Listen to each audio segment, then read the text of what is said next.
আগে আসলে আমি বলি যে এই বিজয় সম্পর্কে যদি আমি বলি যে আমি কিন্তু স্বাধীনতা যুদ্ধ দেখি নাই, আর স্বাধীনতার যে স্বাদ সেটাও কখনো আমি পাই নাই।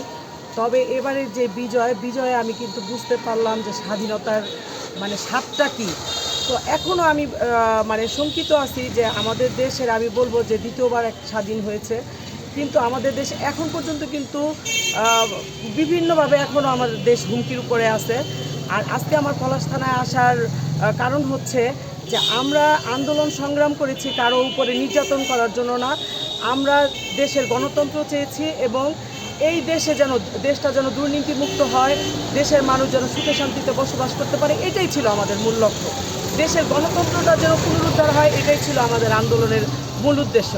তো আমরা আন্দোলন করেছি, আমরা সফল হয়েছি। কিন্তু কিছু কিছু মানুষ আছেন এবং যারা এই সুযোগটা নিচ্ছে, তারা দেখা যায় যে যারা আমাদের বিরোধিতা করেছে, আমি চাই না তাদেরও বাড়িঘর ভাঙচুর হোক এবং তাদের বাড়িঘর লুটপাট হোক, ঠিক আছে? কারণ তারাও আমাদের ভাই, তারা হয়তো ভুল পথে ছিল, তারা ইনশাল্লাহ বাংলাদেশে থাকবে, আমাদের সাথে হাতে হাত রেখে আগামী দিনে চলবে।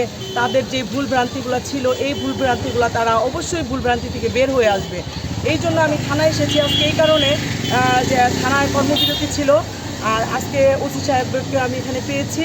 তো আমার ওনার সাথে কথা বলে খুব ভালো লেগেছে এই কারণে যে ওনাকে আমরা বলেছি যে যেভাবেই হোক আমাদের দেশে যেন এখন অরাজকতা কেউ তৈরি করতে না পারে, বা মানুষ যেন ভয়ভীতিতে দেখা গেছে বাসায় থাকতে পারে না, তারা যেন সুষ্ঠু মতো শান্তি মতো তাদের বাসায় থাকতে পারে, এই শৃঙ্খলাটা ওনারা যেন বজায় রাখে এবং ওনাদের যেন সাহায্য করে।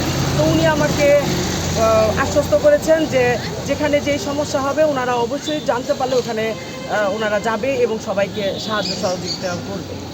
সো আমাদের আমি এই বিষয়ে মামলা করবো এই কারণে, কারণ বাংলাদেশে যদি, যেহেতু আমাদের একটা গণতান্ত্রিক দেশ, আমাদের দেশে যখন অন্যান্য রাজনীতিবিদরা থাকবে এবং তারা আন্দোলন করবে বা যে কোনো বিষয়ে তারা বিরোধিতা করবে, এইটাই হচ্ছে স্বাভাবিক, একটা গণতান্ত্রিক রাষ্ট্রের এটাই হচ্ছে কার্যক্রম।